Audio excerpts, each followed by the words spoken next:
مقبوضہ کشمیر کی آزادی کے داعی سید علی گیلانی کے ہم عصر 77 سالہ بزرگ کشمیری رہنما محمد اشرف صحرائی علاج معالجے کی سہولت نہ ہونے کی وجہ سے بھارتی جیل میں انتقال کر گئے۔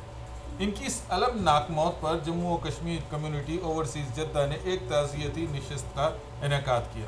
تعزیتی نشست میں جموں و کشمیر کمیونٹی اوورسیز کے ارکان، رہنماؤں اور کمیونٹی کے معزز احباب نے شرکت کی۔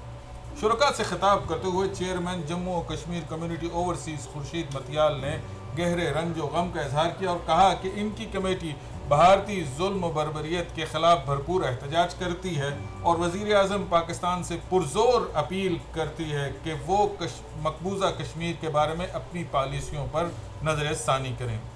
سینئر وائس چیئرمین سردار وقاص کا کہنا تھا کہ شہید اشرف صحرائی کی المناک موت انسانی حقوق کی عالمی تنظیموں کے کردار پر ایک سوالیہ نشان ہے۔ دنیا بھر کی انسانی حقوق کی عالمی تنظیمیں خاموش کیوں ہیں؟ سردار وقاص نے مذمت کا اظہار کرتے ہوئے شہید صحرائی کی موت کو ایک عظیم سانحہ قرار دیا۔ جنرل سیکرٹری راجہ ریاض نے مرحوم صحرائی کو خراج تحسین پیش کرتے ہوئے علامہ اقبال کے چند اشعار پڑھے۔ اس کے علاوہ اس تعزیتی نشست میں vice chairman engineer Arif Jamil, سابقہ چیئرمین سردار اقبال یوسف، سیکرٹری مالیات Raja Shamroz, vice chairman Akhtar Pirzada, deputy secretary مالیات راجہ معروف، ضلعی صدر نصر اقبال، سیکرٹری رابطہ عمران اکرم، انجینئر عاطف نے بھی خطاب کیا۔ شرکاء نے پرزور اپیل کرتے ہوئے کہا کہ امت مسلمہ مقبوضہ کشمیر کی اس جدوجہد آزادی میں اپنا کردار ادا کرے۔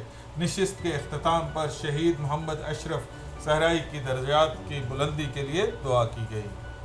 جس طریقے سے بھارت نے مقبوضہ کشمیر کے اندر کشمیریوں کے ساتھ جو سلوک برپا کیا ہے، جو ظلم و ستم کیا ہے، ہم کیا ظلم ہو رہا تو اسپیشلی جو کل وفات ہوئی ہے ہماری شور صحرائی صاحب کی، اس کی بھرپور مذمت بھی ہم لوگ سب ٹیڑھی ہے۔ تو یہ میں سمجھتا ہوں کہ ان کو سبق لینا چاہیے کہ جو جیل میں موت ہوئی اس کے اوپر جو مذمت کرتے ہیں، اور لگ بھگ 5000 کشمیری انڈیا کی جیلوں کے اندر ہیں۔ نہ ہونے کی وجہ سے بھارتی جیل بلوال میں انتقال کرے۔ اگر آپ حکومت میں ہیں، نہیں ہیں، کسی بھی جگہ پہ ہیں، اگر آپ اس چیز کو آگے شیئر کرتے ہیں تو آپ کی آواز جو ہے وہ کم از کم سنی تو جاتی ہے۔ جزاک اللہ خیر۔ نکالا جائے، ہماری ابھی بہت چاہتے ہو چکی ہیں، ہم اس سے آگے اور کچھ نہیں کر سکتے۔ پاکستان کے لیے ہم قربانیاں دے رہے ہیں اور پاکستان کا نعرہ لگا رہے ہیں ہم۔